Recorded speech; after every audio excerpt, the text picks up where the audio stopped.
না সত্য ভয়ের ঘটনা। আসসালামু আলাইকুম। দেশ ও দেশের বাইরে যে যেখান থেকে আমাদেরকে শুনছেন সকলকে স্বাগত জানাচ্ছি। আশা করি সবাই ভালো আছেন, সুস্থ আছেন। আসসালামু আলাইকুম। FT Shorts। সুপ্রিয় বন্ধুগণ, আসসালামু আলাইকুম। আমার নাম মোহাম্মদ হাবিবুর রহমান, আমার বাড়ি সিলেট। বন্ধুগণ, আমি আমার জীবনের গল্পটা শুরু করার শুরুতে আপনাদেরকে আমার পরিবারের বিষয়ে জানিয়ে রাখি। আমার পরিবারে আমি আছি, আমার দাদি আছে, রয়েছে আমার মা সহ আমার বড় একটা বোন। আমরা টোটাল এক ভাই এক বোন। আমাদের পরিবারটা সিলেট শহর থেকে অনেক দূরে রহস্যগেরা কোনো এক ছোট্ট গ্রামের এক নিম্ন মধ্যবিত্ত পরিবার। আমি শুনেছিলাম আমার বাবা নাকি পেশায় একজন বেসরকারি চাকরিজীবী ছিল। সিলেট শহরে নাকি আমার বাবা চাকরি করত, কিন্তু খুবই কম বয়সে, আমি জন্ম হওয়ার কয়েক বছর পরেই নাকি অলৌকিকভাবে আমার বাবা মারা যায়। এবং আমার দাদি আর আমার মা, আমার বড় বোন আমাকে নিয়ে খুব ভয় পাইত। তারা সারাক্ষণে আমাকে নিয়ে একটা ভয়ের মধ্যে থাকতো। সন্ধ্যা হওয়ার সাথে সাথে আমাকে ঘরে আনার জন্য তারা পাগল হয়ে যেত। অনেক সময় রাতের বেলায় গ্রামের সব ছেলেরা মিলে মাঠে ঘাটে ঘুরতে যাইতো অথবা উঠানের মধ্যে খেলতেও, কিন্তু কোনোভাবে চন্দ্রিমা রাতে বা কোনো রাতের বেলায় আমাকে সন্ধ্যার পরে ঘর থেকে বের করতে আমার মা দিত না। আমার এতটুকু মনে আছে, রাতের বেলা আমি যখন আমার আম্মার সাথে ঘুমাইতাম, আমার মা আমাকে শাড়ির আঁচল দিয়ে, আমার মায়ের কাপড়ের আঁচল দিয়ে আমার হাতে বা আমার পায়ে বেঁধে রাখতো। এরপরে আমার মা আমাকে নিয়ে ঘুমাতো। এতভাবে আমাকে নিয়ে ভয় পাইত। আমরা খুবই নিম্ন মধ্যবিত্ত পরিবারের মানুষ ছিলাম, যার জন্য আমাদের ঘরটা অতটা উন্নত ছিল না। রাতের বেলায় বাথরুমে যাওয়ার জন্য, টয়লেটে যাওয়ার জন্য আমাদের ঘর থেকে মোটামুটি অনেকটাই দূরে যাওয়া লাগতো। তখন আমার মা আমাকে সাথে নিয়ে বের হইতো, অথবা আমার দাদি বা আমার বড় বোনকে আমাকে সাথে দিত। এভাবে আমাকে পাহারা দিয়ে তারা রাখতো। এমন করে আমার শৈশবের দিনগুলো কাটে। আমি আস্তে আস্তে একটা পর্যায়ে বড় হই। বড় হবার পরে আমি দাদিকে জিজ্ঞেস করি যে, দাদি, মানুষের মুখে মুখে শুনি লোকেরা বলে আমাদের বংশটা নাকি একটা অভিশপ্ত বংশ। এমনকি অভিশপ্ত ঘটনা আমাদের বংশে ঘটেছে, যার জন্য এলাকার লোকজন আমাদের বংশকে অভিশপ্ত বংশ বলে আখ্যায়িত করে। কি করেছিলা তোমরা? কেন লোকেরা আমাদেরকে এরকমভাবে অভিশপ্ত বংশ বলে আখ্যায়িত করেছে? আমার দাদি বলে, আমরা কিছু করিনি, তবে আজ থেকে 900 বছর আগে তোর পূর্বপুরুষের কোনো একজন ব্যক্তি এক মারাত্মক ধরনের ঘটনা ঘটিয়েছে, এবং সেই ঘটনার সূত্র ধরে আজকে 900 বছর ধরে তোর বংশের যে মানুষগুলো আসতেছে তারা প্রত্যেকেই একটা মারাত্মক রোগে ভুগতেছে, যে রোগের নাম হচ্ছে হাঁপানি রোগ, যেটাকে আমরা শ্বাসকষ্ট বলে থাকি। এবং মধ্য বয়স হলে এই শ্বাসকষ্টটা দেখা দেয়, এবং দেখা দেওয়ার পরে আমাদের বংশের যে পুরুষ মানুষগুলো আছে তারা মারা যায়। একইভাবে শ্বাসকষ্টে আক্রান্ত হয়ে আমার দাদা মারা গেল, এবং আমার বাবাও খুব অলৌকিকভাবে এই শ্বাসকষ্টে রোগে ভুগে ভুগে একটা সময় মারা গেল। এজন্য আমার দাদি বলে যে তোর বংশের 900 বছর আগে কোনো একটা নামকরা কবিরাজ ছিল, অনেক বড় একজন কবিরাজ ছিল, অনেক বড় খোনার ছিল। ওই কবিরাজের কাছ থেকে চিকিৎসা নেওয়ার জন্য দেশ বিদেশ থেকে বিভিন্ন মানুষরা ছুটে আসতো। একটা পর্যায়ে তিনি একটা পরীকে বন্দি করে, এবং ওই পরীটা নাকি ছিল সেই রাজ্যের কোনো একটা রাজ্যের অনেক নাম করা বা খুব ভালো একটা পরী। কোনো এক কারণ ওই পরীকে তিনি বোতলে বন্দি করে, এবং বন্দি করার পরে আমাদের এলাকাতে একটা দিঘি আছে, যদি এটা আগে অনেক বড় ছিল, বাট এটা এখন আকার অনেক ছোট হয়ে গেছে। ওই দিঘির মধ্যে নাকি ওই বোতলে করে পরীটাকে বোতলে বন্দি করে দিঘিতে ফেলে দেয়। এবং আমার ওই পূর্বপুরুষের দাদা বা আমাদের ওই পূর্বপুরুষের লোকটা নাকি তখন ভেবেছিল যে পরীকে যে কারণে বোতলে বন্দি করা হয়েছে, একটা সময় তিনি ওইটাকে বোতল থেকে মুক্ত করে দিবে। কোনো একটা কারণে বন্দি করেছিল, এবং মুক্ত করে দেওয়ারও পরিকল্পনা তার ছিল। কিন্তু দুর্ভাগ্যের বিষয় হচ্ছে পরীটাকে বোতলে বন্দি করার কয়েকদিন পরেই আমাদের ওই কবিরাজ দাদা বা আমাদের ওই পূর্বপুরুষের ওই কবিরাজ লোকটা মারা যায়। তিনি মারা যাওয়ার পরে বোতল থেকে ওই পরীটাকে আর মুক্ত করা হয়নি, এবং পরীটা খুবই নেককার দিনদার একজন ভালো পরী ছিল, যার জন্য তিনি বোতলের ভিতরে বসে বসে নাকি অভিশাপ দিতে থাকে। এবং তার ওই অভিশাপের পরিপ্রেক্ষিতে আমাদের এই বংশের ভিতরে একটা ভয়ঙ্কর রোগ রাব্বুল আলামিন দিয়েছে। আমাদের বংশের সব মানুষগুলোই মধ্য বয়সে হাঁপানি রোগে মারা যায়। আমি তখন তাদেরকে বলেছিলাম, যদি এরকম ঘটনায় আমাদের পরিবারে ঘটে থাকবে, তাহলে এখন তো আর কবিরাজের অভাব নাই, খোনারের অভাব নাই। ভালো কোনো খোনার কবিরাজ দিয়ে কি বোতলটা উদ্ধার করে সেই বোতল থেকে পরীটাকে মুক্ত করে দেওয়া যেত না? তাহলেই তো আমাদের এই পরিবারে আর কোনো সমস্যা থাকতো না। আমার দাদি আমাকে বলে বেশ কয়েকবার ওই দিঘিকে সেচ দেওয়া হয়েছিল, দিঘিকে একদম শুকানো হয়েছিল, দিঘির মাটি খনন করা হয়েছিল, এরকম কোনো বোতলের অস্তিত্ব এই দিঘির মধ্যে পাওয়া যায়নি। আমি তখন বলেছিলাম তুমি এই কথাটা কার কাছ থেকে শুনেছ? দাদি আমাকে বলে আমি আমার বাবার কাছ থেকে এই কথাটা শুনেছি, এবং আমার বাবা নাকি তার পূর্বপুরুষের কাছ থেকে এই কথাটা শুনেছে, এবং আজ 900 বছর ধরে সেইনের মতো করে একজনের পরে একজন এই অলৌকিক বা ভয়ঙ্কর কথাটা শুনে আসতেছে, কিন্তু এই কথার কোনো বাস্তবতা তারা খুঁজে পায়নি। তারা দিঘি খনন করে, দিঘিতে মাটি কাটে, কিন্তু কোনো বোতলের অস্তিত্ব ওই দিঘিতে পাওয়া যায়নি। এই রকমই একটা ভয়ঙ্কর ঘটনা আমাদের ওই পরিবারের সাথে হয়ে যাচ্ছিল। এজন্যই বাবা, আমার মা, আমার দাদি আমাকে নিয়ে সবসময় ভয়ে থাকতো। এইভাবে সময়গুলো কাটতে কাটতে আমাদের এলাকার একটা মাদ্রাসায় আমাকে তখন ভর্তি করানো হয়। ওই মাদ্রাসাটাতে হেসব বা কোরআন পড়ানো হয়, কোরআন খতম করানো হয় এবং কোরআন মুখস্থ করা হয়, হাফেজ তৈরি করা হয়। ওই হাফিজিয়া মাদ্রাসায় আমার দাদি আমাকে নিয়ে ভর্তি করায় দেয়। সেখানে একজন হুজুর ছিল, হুজুরের নাম ছিল সুলাইমান হুজুর। আমাদের ওই সুলাইমান হুজুর অনেক ভয়ঙ্কর টাইপের একজন হুজুর ছিল। ওই মাদ্রাসায় পড়া অবস্থায় তিনি আমাকে সবসময় খুব পাহারা দিয়ে রাখতো। আমার দাদি সবসময় ওনাকে বলতো যে আপনি তো আমাদের বংশ সম্বন্ধে জানেন, আমাদের বংশের সাথে এরকম ভয়ানক একটা ঘটনা আছে, এই জন্য আপনি আমার নাতিকে সবসময় পাহারা দিয়ে রাখবেন যাতে তার সাথে এরকম অলৌকিক কোনো ঘটনা ঘটতে না পারে। এই জন্য হুজুর আমাকে সন্ধ্যার পর পরে ঘরে ঢুকে যেতে বলতো। সন্ধ্যার পরে কোনো না কোনোভাবে আমাকে বাইরে যেতে দিত না। এইভাবে আমি কোরআনে হাফেজি শিখি। দীর্ঘ অনেকগুলো বছর আমি ওখানে থাকি, কিন্তু আমার পড়াশোনার মেধা খুব বেশি একটা ভালো ছিল না বলতে এরকম, আমি কোনো সময় কোরআনের প্রতি মনোযোগী হতে পারতাম না। আমি কোরআন পড়তাম, কিন্তু সবসময় আমার মাথার ভিতরে ওই একটা ধ্যানে কাজ করতো যে আমাদের পরিবারের যে পরীটাকে বোতলে বন্দি করে দিঘির মধ্যে ফেলে দেওয়া হয়েছিল, ওই দিঘি থেকে যদি বোতলটাকে উদ্ধার করা যায় তাহলে তো আমাদের পরিবারের আর কোনো পুরুষ শ্বাসকষ্টে আক্রান্ত হয়ে মধ্য বয়সে মারা যাবে না। তাহলে এটাই তো করা উচিত। এরকম করে আমি শুধু এই জিনিসগুলোই জল্পনা আর কল্পনা করতে থাকি। এই জল্পনা কল্পনার মাঝে আমার পড়াশোনার অনেক ক্ষতি হয়ে যাচ্ছিল। আমি ঠিকমতো পড়াশোনা করতে পারতেছিলাম না। চিন্তা ভাবনায় এবং ভাবে আমাকে ক্রাশ করে বসে। আমার সাথে যারা কোরআনে হাফেজে ভর্তি হয়েছিল তারা আরও অনেক মাস আগেই সবাই কোরআন খতম দিয়ে, কোরআন মুখস্থ করে, কোরআনে হাফেজ হয়ে মাদ্রাসা থেকে হুজুরের কাছ থেকে পাগড়ি পরে বিদায় নেয়, কিন্তু আমি অর্ধেক পর্যন্ত কোরআন মুখস্থ করতে পারিনি। হুজুর জানতো যে আমার ভিতরে একটা সমস্যা আছে এবং ওই সমস্যার কারণেই এরকম ঘটনাটা ঘটছে। এরকম হতো, আমার বয়স তখন প্রায় 9 থেকে 10 বছরের কাছাকাছি। 9-10 বছরে আমার জীবনে ওই অলৌকিক ঘটনাগুলো ঘটতে শুরু হয়। ঘটনাগুলো ছিল ঠিক এরকম, আমি যখন পড়তে বসি বা কোরআন পড়তে বসি ওই সময় আমার কাছে মনে হতো আমাদের এই লেফটিনের মানে আমাদের টয়লেটের ওখান থেকে কেউ একজন আমাকে ডাকতেছে। এরকম ডাকের শব্দ আমি শুনতে পেতাম। আমি একটু পরে টয়লেটের দিকে যেতাম, একটু পরে টয়লেটের দিকে যেতাম, এবং বেশ কয়েকবার টয়লেটে যাওয়ার পরে হুজুর মনে করতো যে আমার পেট খারাপ বা আমার শরীর খারাপ। আমাকে বলতো যে যাও, তুমি পড়তে হবে না, তুমি গিয়ে শুয়ে পড়ো, এবং শুয়ে পড়লেও আমাকে একইভাবে টয়লেটের কাছ থেকে ডাকা হতো। এভাবে দীর্ঘদিন আমি যাইতাম, কিন্তু টয়লেটে যাওয়ার পরে আমি কাউকে দেখতে পেতাম না, কিন্তু ওখান থেকে মনে হতো করুণ কোনো একটা সুরে হাবিবুর রহমান, হাবিবুর রহমান, হাবিবুর রহমান করে আমাকে ডাকা হতো। আমি ওখানে যাওয়ার পরে কাউকেই পেতাম না। এভাবে দীর্ঘদিন কেটে যাওয়ার পরে একটা সময় হুজুর ওই ব্যাপারটা খেয়াল করে, আমাকে জিজ্ঞেস করে হাবিব কি হয়। আমি তখন বললাম যে হুজুর এই ঘটনা। এই বলার পরে হুজুর তখন তন্ত্রমন্ত্র পড়ে আমাকে ফু দিতে থাকে, এবং এরপরে দেখা যায় আমি যখনই মাদ্রাসায় যাই, ধরেন আমি কোনো লেফটিনে গিয়েছি বা আমি কোনো কলপারে গিয়েছি, অন্য পোলাপান যারা আছে তারা নাকি দেখে যে আমার মতোই আরেকটা লোক আমার সাথে হাঁটে, মানে আমি আকারে যেরকম, আমি দেখতে যেরকম, ঠিক এরকম আরেকটা লোক নাকি আমার সাথে হাঁটে। এই জিনিসটা মাদ্রাসার কয়েকটা বাচ্চা দেখে অজ্ঞান হয়ে যায়, এবং অজ্ঞান হয়ে যাওয়ার পরিপ্রেক্ষিতে একটা সময় লোকমুখে ছড়াছড়ি হয়ে যায় যে আমার সাথে জিন আছে, আমার সাথে জিন আছে। এটা জানার পরে বাচ্চারা আস্তে আস্তে মাদ্রাসা ছেড়ে দেয়, মাদ্রাসায় তারা আর পড়াশোনা করে না, অনেক অংশে মাদ্রাসার বাচ্চারা কমে যায়। একটা সময় আমাদের ওই সুলাইমান হুজুর বাধ্য হয়ে আমার দাদিকে বলে আপনার নাতিকে আপনি মাদ্রাসা থেকে নিয়ে যান, কারণ আমি অনেক দোয়া পরে তাকে ফু দিয়েছি, তার হাতে তাবিজ বেঁধে দিয়েছি, কিন্তু তারপরেও তার ওই সমস্যাটা কাটতেছে না।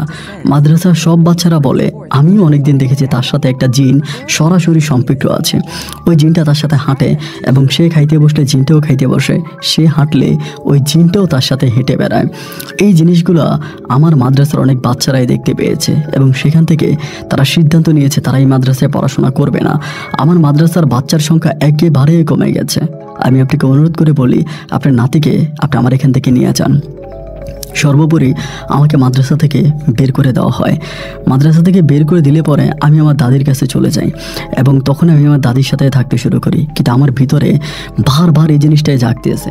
আসসালামু আলাইকুম। FT Shorts. আমি দিঘির পাড়ে গিয়ে বেশিরভাগ সময় বসে থাকি। বেশিরভাগ সময় আমি দিঘির কাছে গিয়ে বসে থাকি। দিঘির পাড় থেকে আমি আসি না। আমার কাছে মনে হয় আমাদের বংশের ভিতরে যে অভিশাপ লুকিয়ে আছে, ওই অভিশাপের কিছুই এই দিঘির মধ্যে আছে। এই দিঘি থেকে বোতলটা উদ্ধার করতে পারলে আমরা মুক্ত। তাই দিনের বেশিরভাগ সময় আমি দিঘির পাড়ে গিয়ে বসে থাকতাম। আমাকে দিঘির পাড়ে গিয়ে এভাবে আনমনা হয়ে বসে থাকতে দেখে আমার দাদিরও অনেকটা খারাপ লাগতো। দাদি মন খারাপ করতো, আমাকে বলতো যে তুই এরকমটা করিস না, তুই নামাজ পড়, তুই রোজা রাখ, তুই দিনের পথে চল, আল্লাহ তাআলা হয়তো সব কিছু থেকে আমাদেরকে মুক্ত করতে পারবে। আমি নামাজ পড়তাম, সবই করতাম, কিন্তু ওইটা থেকে আর মুক্তি পেতাম না। আমার ভিতরে ভয় কাজ করতে শুরু করে। একটা সময় আমার হাঁপানি বেড়ে যাবে এবং আমিও আমার পূর্বপুরুষদের মতো মধ্য বয়সে জীবন ছেড়ে চলে যাব, মারা যাব। এমন করতে করতে আমার বয়সটা তখন 14 থেকে 15তে মাত্র হয় এবং 14 থেকে ওই 15 বৎসরে আমার দাদি, আমার মা আর আমার বড় বোন মিলে সিদ্ধান্ত নিল যে আমাকে বিয়ে করাই দিবে।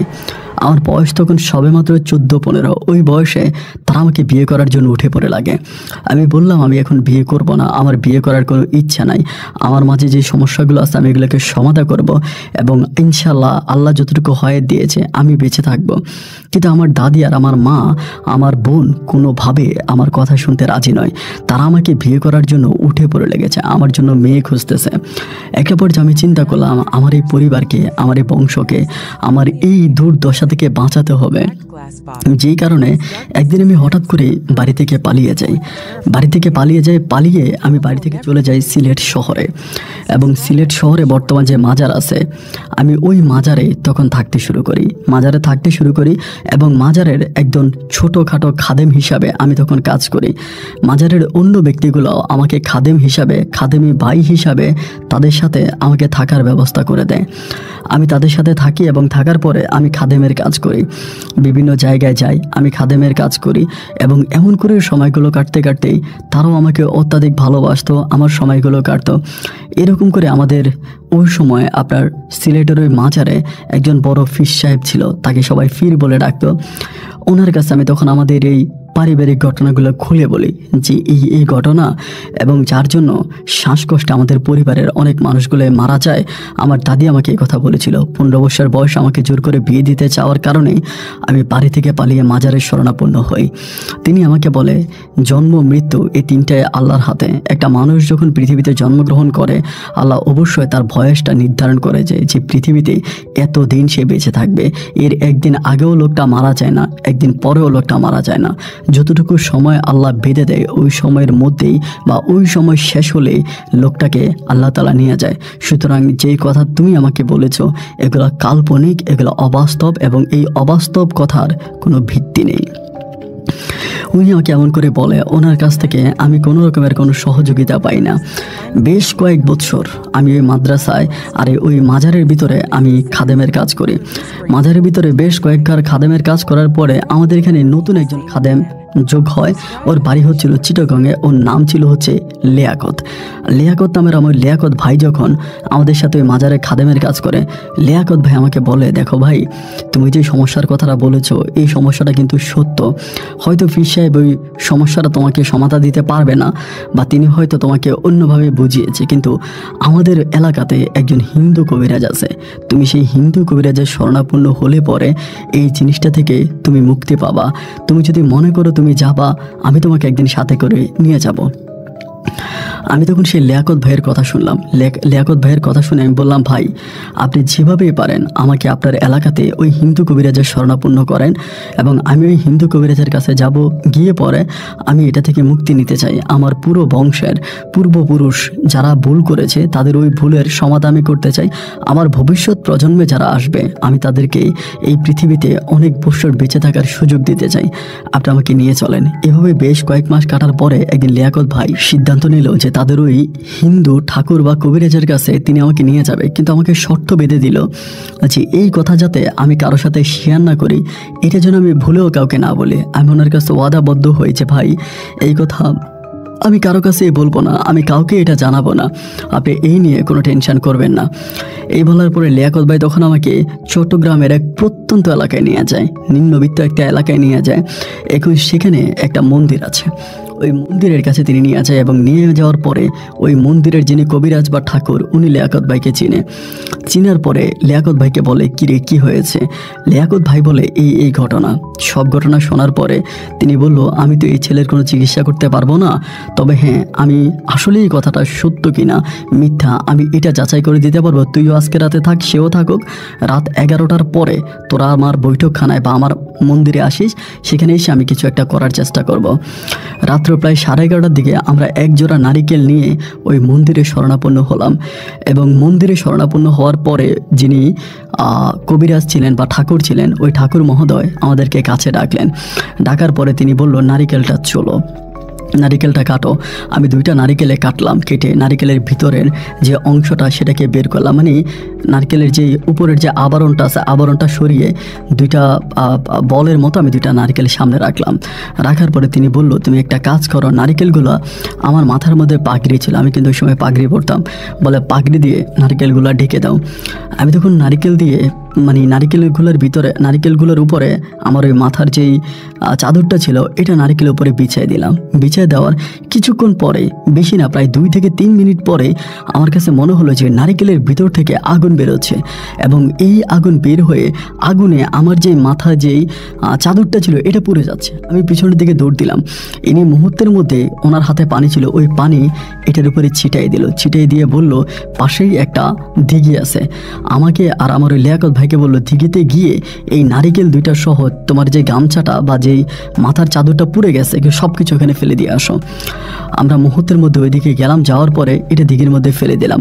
ফেলে দিয়ে ঠাকুরের কাছে আসলাম এবং আসার পরে দেখি উনি অনেক সুন্দর ছিল, চেহারাটা অনেক সুন্দর ছিল, কিন্তু তিনার ওই চেহারাটা সুন্দর থাকার পরেও তিনি কেমন জানি মুখটা অনেক কালো করে ফেললো এবং মুখটা যেন ওনার কেমন ভীষণ মলিন হয়ে গেল। আমি ওনার কাছে যেতে ভয় পাচ্ছিলাম যে আমি ওনাকে কোনো বিপদে ফেলে দিলাম কিনা, উনি আমার উপর রাগ করবে কিনা। কাছে যাওয়ার পরে জিজ্ঞেস করলাম যে আপনি কি আমার উপর রাগ করেছেন? উনি বলে, না আমি তোমার উপর রাগ করিনি, কিন্তু আমি রাগ করেছি সেই মানুষটার উপরে যে মানুষটা এমন একটা নিকৃষ্ট কাজ করেছে। ওই দিনদার পরীটা তোমাদের ধর্মেরই একটা পরী ছিল, সেই পরীটাকে তোমার ওই পূর্বপুরুষরা দর্শন করেছে এবং দর্শন করার পরে পরীটাকে বোতলে বন্দি করেছে। তো আমি এখনও জানি না যে পরীটার বোতলের ভিতরের অবস্থাকে, আমি সেখানে যেতে পারিনি। তবে ঘটনাটা যে সত্য তার প্রমাণ হচ্ছে তোমার নারিকেলগুলো 2টা নারিকেলে পুড়ে গিয়েছে। আমি তখন বললাম, তাহলে আপনি আমাকে এটা থেকে মুক্ত করেন, আপনি আমাকে এটার সাথে রাখেন, আমাকে ঠিক করেন। উনি বলে, দেখো তুমি তো মুসলিম ধর্মাবলম্বী একটা ছেলে, তুমি তো আর মন্দিরে থাকতে পারবা না, এবং মন্দিরে থাকলে তোমাকে মন্দিরের কাজকর্ম করতে হবে, তুমি তো আর এগুলো করতে পারবা না। এই জন্য তুমি লিয়াকতের সাথে চলে যাও। আমি 41 দিন পরে তুমি লিয়াকতকে নিয়ে এখানে আসো এবং 41 দিন পরে আমি তোমার সাথে এই বিষয়টা নিয়ে কথা বলবো, তবে আমার 41 দিন সময় লাগবে। এই কথা বলার পরে সুদূর চট্টগ্রামের ওই প্রত্যন্ত এলাকা ছেড়ে আমি পুনরায় আবারও লিয়াকত ভাইয়ের সাথে সিলেটের উদ্দেশ্যে রওনা দিই। সিলেটে মাজারে আসার পরেই এরই মাঝে আমাদের যিনি পীর সাহেব ছিলেন তিনি খবরটা কিভাবে জেনে যায় যে লিয়াকত ভাই আমাকে একটা হিন্দু কবিরাজের কাছে নিয়ে গিয়েছিল আমার সমস্যার সমাধান করার জন্য। এখানে আসার পরে তারা তখন আমাকে ডিরেক্টলি বলে দেয় যে তুমি মাজারে ঢুকো না, এবং তোমাদের মাজারে ঢুকে ঠিক হবে না, তোমরা মুসলমান নাই, তোমরা হিন্দু হয়ে গেছো। তোমরা মুসলমানের উপরে বিশ্বাস না এনে তোমরা মুসলমানকে অবিশ্বাস করে এক হিন্দু কবিরাজকে বিশ্বাস করে তার শরণাপন্ন হয়েছ। তোমরা এখানে থাকবে না, তোমরা এখান থেকে বেরিয়ে যাও। লিয়াকত ভাই আর আমাকে তখন মাজার থেকে বের করে দেওয়া হয়। আমি আর উনি তখন সিলেটেরই মাজার থেকে বের হওয়ার পরে সিলেটেরই অন্য একটা এবাদতখানায় তখন চাকরি নেই। এবাদতখানায় চাকরি করি। একটা পর্যায়ে ওই এবাদতখানায়ও জানাজানি হয়ে যায় যে আমরা মুসলিম নাই, আমরা হিন্দু হয়ে গেছি এবং আমরা শিরিক করেছি। ওই এবাদতখানা থেকেও আমাদের তখন চাকরিটা চলে যায়। লিয়াকত ভাই আর আমি তখন চট্টগ্রামে চলে আসি। লিয়াকত ভাইয়ের বাড়িতে আমি তখন থাকতে শুরু করি। ওনার বাবা জেলে ছিল, মাছ ধরতো। আমরা রাত জেগে ওনার বাবার সাথে মাছ ধরতাম এবং সেই মাছ এনে ওনার বাবার সাথে বিভিন্ন জায়গায় বিক্রি করতাম। এটাই ছিল তখন আমাদের কাজ। রাতের বেলায় মাছ ধরতে গেলে লিয়াকত ভাই বলতো, আমার এই সমস্যাটা তখনও ছিল, আমার সাথে একজন মানুষ নাকি হাঁটতো, একজন মানুষ নাকি বসে থাকতো, আমার সাথে একজন মানুষ আমি যাই করতাম তাই কিছুই করতো। লিয়াকত ভাই এই জিনিসগুলো আমার সাথে দেখতে দেখতে তিনি একটা পর্যায়ে আর ভয় পাচ্ছে না, কিন্তু তার পরিবারের মানুষগুলো তখনও ভয় পাচ্ছিল। একটা পর্যায়ে 41 দিন কেটে গেল এবং 41 দিন কেটে যাওয়ার পরে লিয়াকত ভাই আমাকে নিয়ে সেই হিন্দু মন্দিরে আবার উপস্থিত হলো এবং হিন্দু মন্দিরের সেই ঠাকুর মহোদয় তখন আমাকে ডাকলো, ডেকে আমাকে বলল আমি 41 দিন যাবৎ এই বিষয়টা নিয়ে আলোচনা করেছি এবং 41 দিন আমি চেষ্টা করেছি তোমাকে এটা থেকে মুক্ত করার জন্য, তোমার পরিবারকে আমি এটা থেকে বাঁচানোর জন্য, কিন্তু আমার যে কেরামতি, আমি আমার কেরামতিতে ব্যর্থ হয়েছি, আমি পারি নাই তোমাদের এটা থেকে Assalamu alaikum. FT Shorts. করার জন্য বা তোমাকে বাঁচানোর জন্য। তবে আমি পারি নাই। আমার কাছে একজন কবিরাজ আছে, আমার কাছে একজন ঠাকুর মহোদয় আছে, তিনি অনেক বড় পর্যায়ের একজন ঠাকুর, তিনি থাকে ত্রিপুরাতে, ত্রিপুরা রাজ্যে তিনি থাকে, সেখানেই তিনার একটা মন্দির আছে। আমি তোমাকে চিঠি লিখে দিতে পারি, তুমি যদি কখনো সেই মন্দিরে যাও তবে সেই চিঠিটা দিলে তিনি হয়তো তোমাকে কোনো না কোনোভাবে সাহায্য করতে পারে, কিন্তু আমার তরফ থেকে আমি তোমাকে কোনো সাহায্য করতে পারলাম না। এই বলে আমাদের ওই চট্টগ্রামের কবিরাজ আমার কাছে অপারগতা স্বীকার করে। তিনি বলে আমার দ্বারাই সম্ভব না, আমি পারলাম না, তুমি এখন এটা করো এবং এটা করলে হয়তো সেই ঠাকুর মহোদয় তোমাকে রক্ষা করতে পারে। আমি তখন বললাম দেন, আপনি আমাকে চিঠি লিখে দেন। উনি তখন আমাকে চিঠি লিখে দিল এবং চিঠির উপরে সেই মন্দিরের সম্পূর্ণ ঠিকানাটাও খুব সুন্দর করে লিখে দিল। চিঠিটা আমার হাতে দেওয়ার পরে আমি আমার বন্ধু লিয়াকতের সাথে তখন ওদের বাড়িতে থাকতে শুরু করি। সে সময় আপনার মোবাইল, ইন্টারনেট এত ব্যবস্থা ছিল না, হাতে হাতে মোবাইল ছিল না, তখন মানুষেই যোগাযোগের একমাত্র মাধ্যম ছিল চিঠি। চিঠিপত্রের মাধ্যমে মানুষের মনের ভাব প্রকাশ করত, মানুষের খোঁজ খবর নিত। এক পর্যায়ে লিয়াকত ভাইয়ের কাছে আসার পরে আমি ত্রিপুরা রাজ্যে যে জায়গায় যাব ওই জায়গায় যেতে অনেক টাকা পয়সা লাগবে এবং এত টাকা পয়সা নিয়ে আমি সে জায়গায় যাব এবং আমি একজন মুসলিম ধর্মাবলম্বী মানুষ, সেই ত্রিপুরার যিনি ঠাকুর আছে, মন্দিরের ঠাকুর, তিনি কি তিনার সাথে আমাকে নিবে বা আমি কি সেখানে কাজ করতে পারবো? বিভিন্নভাবে আমাকে এরকম করে আমাকে লিয়াকত ভাই বোঝাচ্ছিল। একটা সময় আমি লিয়াকত ভাইকে বললাম, ভাই আমি বাঁচি আর মরি, আমার জীবনে যাই হোক আমি সেই ত্রিপুরা রাজ্যে যাব এবং ত্রিপুরা রাজ্যে গিয়েই আমি কিছু না কিছু একটা করব। বেশ কয়েক মাস পরে, বেশ কয়েক বৎসর পরে আমি তখন আমার পরিবারে ফিরে যাই, সিলেটে আমার দাদির কাছে, আমার মায়ের কাছে, আমার বোনের কাছে ফিরে যাই এবং যাওয়ার পরে তারা তখন আমাকে পাগলের মতো জড়ায় ধরে, কান্নাকাটি করে, আমি এত বছর ধরে কোথায় গিয়েছি, কেন বাড়িতে আসলাম না, বিভিন্নভাবে আমাকে তারা নিয়ে যায়। এবং আমি তখন সর্বপ্রথম আমার দাদির কাছে বিষয়টা বললাম যে দাদি এই ঘটনা, আমি এটা করতে চাই, আমি সেখানে যেতে চাই, আমি কবিরাজি শিখতে চাই। আমার দাদি আমাকে বলে আমরা অনেকবার ইন্ডিয়াতে গিয়েছি, বড় বড় কবিরাজের শরণাপন্ন হয়েছি, কিন্তু কোনো কবিরাজ আমাদেরকে কোনো সাহায্য করতে পারেনি এবং এটা কেউ পারবেও না। এটা থেকে যতটা দূরে থাকা যায় ততটাই ভালো। তুই তো বাঁচবি না, আমরা চাইলেও তোকে বাঁচাতে পারবো না, তুই এখনও সময় আছে, একটা বিয়ে কর, তোর যদি একটা সন্তানাদি হয় ওই সন্তানটা হলে পরেও আমাদের ওই বংশটা বেঁচে থাকবে, তা না হলে আমাদের এই বংশটা বাঁচবে না। তোর বাবা থেকে শুরু করে তোর দাদারা সবাই 14 থেকে 15 বছরে বিয়ে করেছে, তুই বিয়েটা কর। আমি আমার দাদির কথা শুনলাম না এবং ত্রিপুরা রাজ্যে যাওয়ার জন্য দাদি আমাকে কোনো রকমের সাহায্য করলো না। দাদি আমাকে ডিরেক্টলি বলল, আমার তরফ থেকে আমি তোকে কোনোভাবেই সাহায্য করতে পারবো না এবং কোনোভাবে আমি তোকে বলতে পারবো না যে তুই ত্রিপুরা রাজ্যে যা এবং সেখানে গিয়ে তুই ওই কবিরাজের শরণাপন্ন হ, কিছু একটা কর। আমি এটা বলতে পারবো না, তুই যেটা ভালো মনে করিস তুই সেটাই কর, আমার তরফ থেকে আমি তোকে কোনো সাহায্য করতে পারবো না। আমি গোপন সূত্রে বহু বছর আগ থেকে জানতাম আমার দাদির কাছে কিছু গয়নাগাটি আছে এবং ওই গয়নাগাটিগুলো আমার দাদি রেখেছে আমার বড় বোনের বিয়ের জন্য। আমার বড় বোনকে বিয়ে দিবে, এই জন্য এই গয়নাগাটিগুলো আমার দাদির রাখা। আমি তখন গোপনে আমার দাদির ওই ঘর থেকে আমি দাদির ওই গয়নাগাটিগুলো চুরি করি। কোনো গুটগুটে অন্ধকার রাতের বেলায় আমি দাদির ঘর থেকে এই গয়নাগাটিগুলো চুরি করে আমি পুনরায় সিলেট থেকে চট্টগ্রামের উদ্দেশ্যে লিয়াকতের বাড়িতে চলে আসি এবং লিয়াকতের বাড়িতে আসার পরে আমি তখন লিয়াকতকে বললাম যে লিয়াকত আমি তো এটা করেছি। লিয়াকত আমাকে বললো তাহলে গয়না বিক্রি করে তুই ত্রিপুরার উদ্দেশ্যে রওনা দিয়ে দে। সে সময় আমরা তখন এই গয়নাগাটিগুলো চট্টগ্রাম বন্দরেই বিক্রি করি এবং বিক্রি করার পরে লিয়াকত আমাকে বর্ডার পর্যন্ত দিয়ে আসে। ইন্ডিয়ার বর্ডার ক্রস করে অবৈধভাবে আমি তখন ইন্ডিয়ার ত্রিপুরা রাজ্যে প্রবেশ করি ওনার দেওয়া ঠিকানাটা আমি তখন আস্তে আস্তে মানুষকে জিজ্ঞেস করি, একে একে ওই কেউ একজন আমাকে সেই মন্দিরের ঠিকানাটা দিয়ে দেয়, আমাকে দেখাই দেয়, এবং আমি সেই মন্দিরে যাই। আমার শুধু অতটুকুই মনে আছে, ওই মন্দিরে উঠতে আমার কাছে সময় লেগেছে পাক্কা 1.5 ঘন্টা।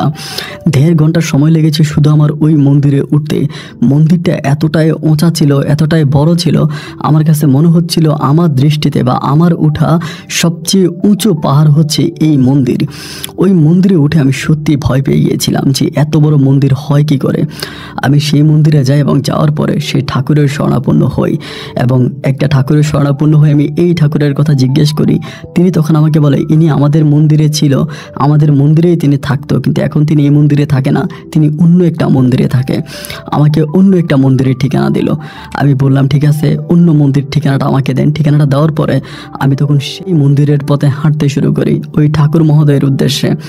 সেই মন্দিরে হাঁটতে হাঁটতে মোটামুটি ওই মন্দিরটা আমি খুঁজে পাই। তবে এই মন্দিরটাও খুব কোলাহল না, একেবারে জনবসতি থেকে বেশ দূরে কোনো একটা খোলামেলা জায়গায় মন্দিরটা, কিন্তু কোনো পাহাড়ের উপরে না, খোলামেলা একটা জায়গায়।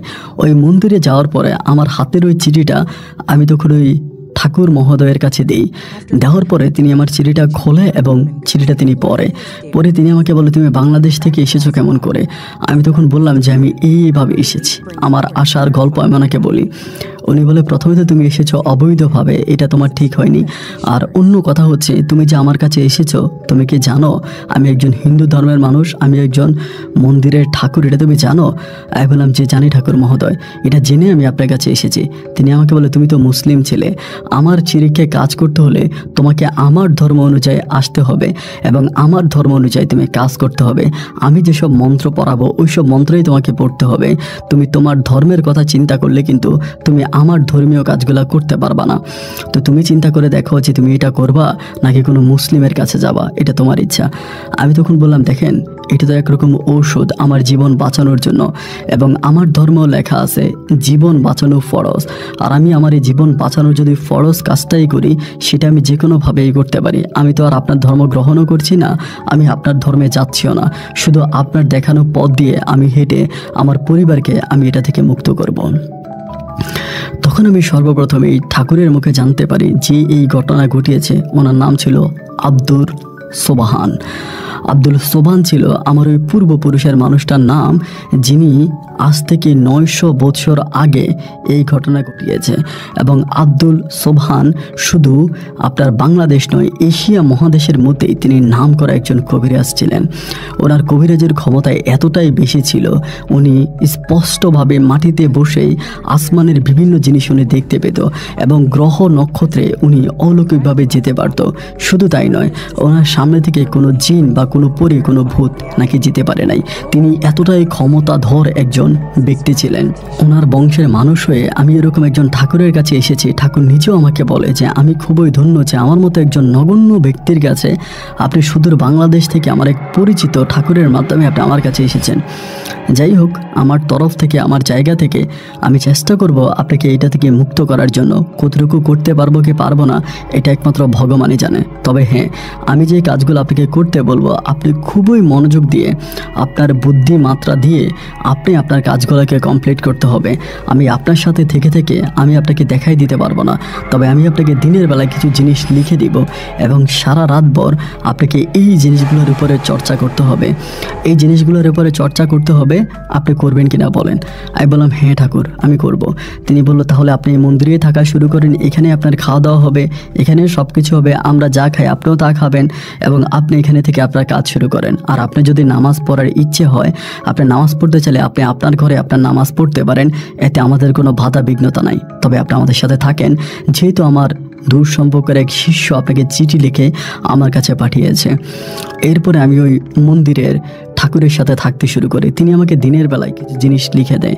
আমি শুধুমাত্র এই জিনিসগুলো বলতেছি না, কি লিখে দেয় বলতেছি না এই কারণে, হয়তো অনেকেই এটা রিসার্চ করতে পারে এবং রিসার্চ করে বা এই কাজগুলো করে কেউ হয়তো ভয়ঙ্করভাবে প্রতারিত হতে পারে বা ভয়ঙ্কর জিনিস সম্মুখীন হতে পারে।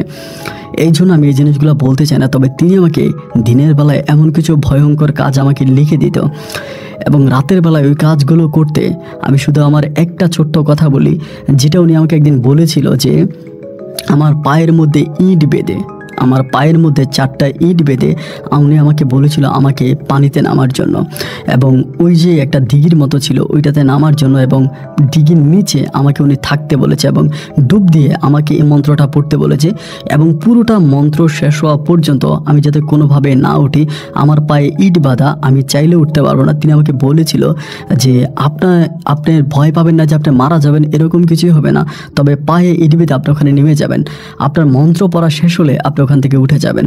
এবং একইভাবে পায়ের মধ্যে ইট বেঁধে আমি ওই গভীর রাতে ওই আপনার যে পুকুর বা দিঘি বলে ওইটার মধ্যে নেমে যাই, এবং নেমে যাওয়ার পরে আমি তখন ওই তন্ত্রমন্ত্র পড়তে থাকি, এবং আমি পরে জানতে পারি যে মন্ত্রটা পড়তে আমার 7 থেকে 8 মিনিট সময় লেগেছে। কিন্তু অবাক বিষয় হলো 7-8 মিনিট তো একটা মানুষ দিঘিতে ডুব দিয়ে থাকতে পারে না। আমি কিভাবে ছিলাম এটা একমাত্র আল্লাহই ভালো জানে।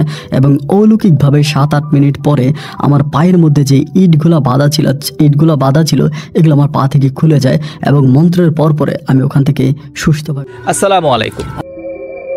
FT Shorts. উঠে আসতে পারি। এভাবেই তিনি আমাকে তিনার ধর্ম অনুযায়ী আমাকে বিভিন্নভাবে তিনি আমাকে এটা সেটা পড়িয়ে যাচ্ছেন, এবং যতটুকু আমাকে স্নেহ আদর ভালোবাসা দেওয়া দরকার একজন ভিনদেশী মানুষ হিসাবে তিনি আমাকে ততটুকুই দিয়ে যাচ্ছেন। আমাকে কখনো কোনো কিছুর অভাব দেয় না, খাওয়া দাওয়া থাকা থেকে শুরু করে সার্বক্ষণিক তিনি আমাকে নিজের পরিবারের মানুষের মতোই আদর যত্ন আর সমাদর করতেন। এভাবে একটা পর্যায়ে আমি মোটামুটি প্রায় ওনার কাছে দীর্ঘ 1 বছরের মতো থাকি। 1 বছর পরে আমি ওই 1 বছরে নামাজ খুব বেশি একটা পড়তাম না, তাও টুকিটাকি নামাজ পড়তাম, এবং উনি আমাকে যেগুলো বলতো আমি এগুলোই করতাম। উনি আমাকে একটা টাইম দিয়েছিল যে ওই টাইমের পরে হয়তো আমি এখান থেকে চলে যেতে পারবো, ওই টাইমটা হইলে মনে হয় আমি আমার এলাকাতে গিয়ে বোতলটা খুঁজে পাবো, বা অলৌকিকভাবে বোতলটা ওখানেই ভ্যানিশ হয়ে যাবে। উনি আমাকে ওরকম একটা কথা উনি আমাকে বলল। তো যাই হোক, ওনার কথাবার্তা শোনার পরে আমি ওনার সাথে থাকতে শুরু করি। 1 বছর পরে একদিন হঠাৎ করে আমি সকালবেলা মন্দির থেকে একটু বাইরে আসছিলাম হাঁটার জন্য। যখন আমি মন্দির থেকে বাইরে আসি আমি হঠাৎ করে দেখতে পেলাম ওইখানে আপনার একটা কয়েকটা আপনার বেলি ফুলের গাছ ছিল মন্দির থেকে মোটামুটি বেশ দূরে। আমি দেখতে পেলাম যে একটা মেয়ে সেই বেলি ফুলগুলোকে কুড়াচ্ছিল, গাছ থেকে গন্ধরাজ সহ ওই বেলি ফুলগুলো একটা একটা করে নিয়ে যাচ্ছিল। আমি প্রথম এখানে কোনো মেয়ে দেখলাম এই মন্দিরের আশেপাশে। আমি দীর্ঘদিন চলাফেরা করেছি, হাঁটাচলা করেছি, আমি এরকম কোনো মেয়ে দেখতে পাইনি। এই প্রথম একটা মেয়েকে আমি দেখতে পেলাম। আর ওই সময় ঠাকুর মহোদয় কিন্তু অনেক ব্যস্ত, কারণ ওনাদের ওখানে একটা অনেক বড় পূজা হয়, অনেক বাৎসরিক একটা পূজা হয়, এবং ওই বাৎসরিক পূজার আর 2 মাস বাকি আছে। তো 2 মাসে আর হুজুরও আমাকে ওই ঠাকুরও আমাকে ওইভাবে কোনো তালিম দিচ্ছে না বা আমাকে কোনো কিছু করাচ্ছে না। আমাকে বললো 2টা মাস আমি যে বিগত বছরে যে জিনিসগুলো করেছি এই জিনিসগুলোই যাতে আমি করি, বা ওই জিনিসগুলোই যাতে আমি করি। 2 মাস পরে তিনি আমাকে নতুন করে আমাকে আরও কাজ দেবে নতুন করে। তো 2টা মাস আমাকে বললো তুমি 2টা মাস ধৈর্য ধরো, কারণ আমি তোমার সাথে কথা বলতে পারবো না। আমার মন্দিরে পূজা, বিভিন্ন দেশ থেকে বিভিন্ন রাজ্য থেকে আমার এখানে আমাদের ধর্মীয় গুরুরা আসবে, আমি এই নিয়ে খুব ব্যস্ত থাকবো, তোমাকে সময় দিতে পারবো না। তবে এই সময়টা তুমি তোমার মতো করে পুরনো জিনিসগুলো তালিম দিয়ে যাও। ওনার কথা মতো আমি পুরনো জিনিসগুলোই পড়ে যাচ্ছিলাম, পুরনো কাজগুলোই করে যাচ্ছিলাম, এবং হঠাৎ করে একদিন সকালবেলা মেয়েটাকে দেখলাম এবং মেয়েটা ফুল করাচ্ছিল। তো কেন জানি আমার খুব আগ্রহ জাগলো যে আমি মেয়েটার সামনে যাই এবং মেয়েটার সাথে একটু কথা বলি। এরকম আগ্রহ কিন্তু কোনোদিন কোনো নারীর প্রতি আমার যায়নি। আমি তখন মোটামুটি তার কাছ পর্যন্ত গেলাম, এবং কাছে যাওয়ার পরে আমি সালাম দিলাম, এবং মন্দির থেকে বের হয়ে আমি যখন এখানে এসে সালাম দিলাম মেয়েটা তখন একটু অবাক দৃষ্টিতে আমার দিকে তাকিয়েছিল। আমার মেয়েটাকে দেখে মুসলিম ধর্মাবলম্বী কোনো মেয়ে মনে হচ্ছিল, কারণ তার পর্দা দেখে। আমি তখন বললাম আপনাকে সালাম দিয়েছি, আপনি কি সালামের উত্তর নেবেন? তিনি আমাকে বলে আপনি তো হিন্দু লোক হয়েও কেন সালাম দিচ্ছেন? এরকম করে আমার সাথে কথা বলতেছে। আমি তখন বললাম আমি তো হিন্দু না, আমি মুসলমান। বলে কি বলেন আপনি মুসলমান হলে আপনি এই মন্দিরে কি করেন? আপনার মন্দিরে কাজ কি, আপনি এখানে কি করেন? আমি তখন বললাম যে কোনো কাজে আমি এখানে এসেছি। আপনার নাম কি? বলে আমার নাম শাহেদা। আমি বললাম আপনার বাড়ি? বলে আমার বাড়ি ওই গ্রামে, আঙ্গুল দিয়ে দেখিয়ে দেয়। আমি তখন বললাম তো এই গাছগুলো তো হিন্দু মানুষরা লাগিয়েছে, হিন্দু মন্দিরের লোকজন লাগিয়েছে তাদের মন্দিরের কাজের জন্য, আপনি এখান থেকে এগুলো কেন নিয়ে যাচ্ছেন? তো মেয়েটা বললো আমার বাড়িতে একটা অনুষ্ঠান আছে, ওখানে কাঁচা ফুলের প্রয়োজন, এই জন্য আমি নিয়ে যাচ্ছি। পরে আমিও ওই মেয়েটাকে কয়েকটা ফুল ছিঁড়ে দিলাম, ফুল ছিঁড়ে তার হাতে দিলাম। আমাকে বলতেছে কি ব্যাপার, আমি না বুঝলাম না, আপনি একজন মুসলিম ধর্মাবলম্বী মানুষ হয়ে মন্দিরে থাকেন কেন, এবং আপনার পোশাক আশাকও তো মন্দিরের লোকজনের মতোই, হিন্দুদের মতোই। আপনি কি আসলেই মুসলমান, নাকি আপনি আমার সাথে কথা বলার জন্য মুসলমানের ভাব নিচ্ছেন? আমি বললাম, না রে ভাই, আমি আপনার সাথে কথা বলার জন্য মুসলমানের ভাব নিচ্ছি না, আমি সত্যিকার অর্থে একজন মুসলমান, কিন্তু আমি বাংলাদেশি। এটা বলার পরে মেয়েটা তখন অবাক হয়ে জিজ্ঞেস করলো, কি বলেন, আপনি বাংলাদেশি? আপনি বাংলাদেশ থেকে এখানে এসেছেন? আমি বললাম, হ্যাঁ, আমি বাংলাদেশ থেকে এখানে এসেছি। আমি বাংলাদেশ থেকে এখানে এসেছি বিকজ আমার একটু সমস্যা আছে। পরে আমাকে বললো, কী সমস্যা, আমাকে বলা যাবে? আমি বললাম, বলা যাবে, কিন্তু এখন তো এখানে অনেক মানুষ, আপনার সাথে বেশিক্ষণ কথা বলে সমস্যা হবে, তারা কি মনে করে জানি না। মেয়েটা আমাকে বলতেছে, বিকেলে এখানে লোকজন থাকে না। আমাকে আঙ্গুল দিয়ে দেখাই দিল একটা কৃষ্ণচূড়ার বাগান আছে। আমাকে বললো যে আপনি ওই দিকে আইসেন বিকালবেলা, আমাকে সময় ধরে দিল, আসরের নামাজের পরে আপনি আসেন ওইখানে, আমি ওইখানে আসবো, আপনার কথাগুলো শুনবো। এবং এই প্রথম পরিচয়ে মেয়েটা আমাকে এতটা আগ্রহ দেখানোর কোনো কারণ কিন্তু আমি বুঝলাম না। আমাকে এতটা আগ্রহ দেখিয়ে আমার সাথে এতটা নম্র ভদ্র ভালোভাবে কথা বলে মেয়েটা তখন ফুলগুলো নিয়ে হাঁটিয়ে হাঁটিয়ে পাপা করে তার গ্রামের উদ্দেশ্যে হেঁটে যাচ্ছিল। আমি তখন মন্দিরের দিকে আসলাম এবং আসার পরে কোনোভাবেই এই মেয়েকে আমি আমার মন থেকে সরাইতে পারতেছি না। বারবার কেন জানি মেয়েটার প্রতি আমার এক ধরনের অনুগতা কাজ করতেছে, মানে এক ধরনের মায়া কাজ করতেছে। মানে মেয়েটার মুখটাই বারবার আমার চোখের সামনে ভেসে উঠতেছে, মেয়েটার কথাই আমার বারবার মনে পড়তেছে। এইভাবে অনেকক্ষণ সময় কেটে গেল। একটা পর্যায়ে আসরের আজান দিল, বা আসরের আজানের সময় হলো। আমি তখন আসরের নামাজটা পড়লাম।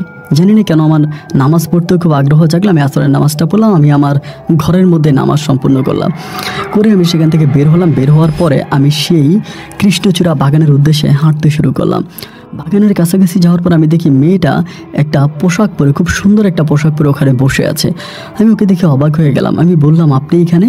বলে, আমি তো অনেকক্ষণ ধরে এখানে আসছি, আপনি আসতে তো লেট করলেন কেন? আমি বললাম, আমি আসরের নামাজটা পড়ে এখানে আসছি। তো আমাকে বলে, আপনি আসরের নামাজ পড়ে লাভ কি? আপনি যদি মন্দিরেই থাকেন তো আপনার নামাজ তো কোনো কাজে আসবে না।